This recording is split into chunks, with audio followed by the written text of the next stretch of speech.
తెలుగుదేశం ప్రభుత్వ హయాంలో ఎటువంటి కక్ష సాధింపు చర్యలు ఉండవని రాష్ట్ర కార్మిక శాఖ మంత్రి వాసంశెట్టి సుభాష్ తెలిపారు.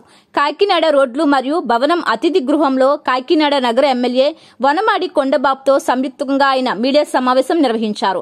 ఎమ్మెల్యేలు అందరితో కలిసి పనిచేస్తామని చెప్పారు. జగన్మోహన్ రెడ్డి ప్రభుత్వం చర్యల వలన పరిశ్రమలు ఇతర రాష్ట్రాలకు తరలిపోయాయని అన్నారు. ముఖ్యంగా మన జరిగిన మీటింగ్ లో కక్ష సాధింపు చర్యలకు వెళ్ళొద్దు, వైసీపీ వాళ్ళు చేసినట్టు కక్ష సాధింపుల చర్యలకు వెళ్ళొద్దు, ప్రజల యొక్క సమస్యల్ని నిత్యం ప్రజల్లో ఉంటూ మీరు పనిచేయవలసి ఉంటుందని చెప్పడం జరిగింది. అదేవిధంగా ఈ ప్రభుత్వంలో ఎక్కడ కూడా కక్ష సాధింపు చర్యలు అనేవి ఉండవు. నిత్యం మీ అందరం కూడా ప్రజల యొక్క సంక్షేమ పథకాలు వాళ్ళందరికీ అందేలాగా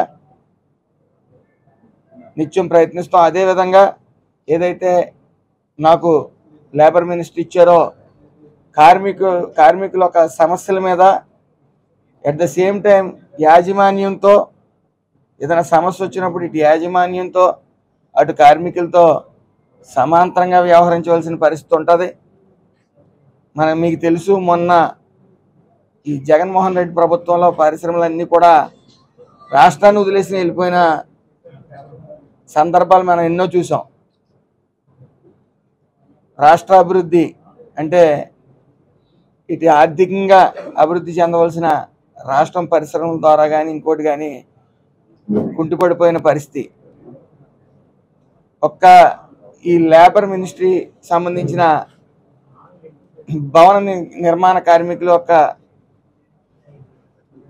నిధుల్ని సుమారు 3,000 కోట్లు పైబడి జగన్మోహన్ రెడ్డి ప్రభుత్వం దారి మళ్లించడం జరిగింది. కేవలం నవరత్నాల మీదే ఆధారపడి అనే పథకం మీద ఆధారపడి, అదేవిధంగా ఆయన సొంతంగా సృష్టించిన ఏదైతే పథకం ఉందో దాని ద్వారా దేశం అంతా ప్రచారం అవుతుంది. నేను ఎట్టిన పథకం గొప్పగా ఉందని నిరూపించుకోవడం కోసం మిగతా పథకాలన్నీ తీసేసి, ముఖ్యంగా బీసీ కార్పొరేషన్ కానీ ఎస్సీ కార్పొరేషన్ లోన్లు కానీ, అదేవిధంగా ఏదైతే పథకాలు బీసీలకు సంబంధించి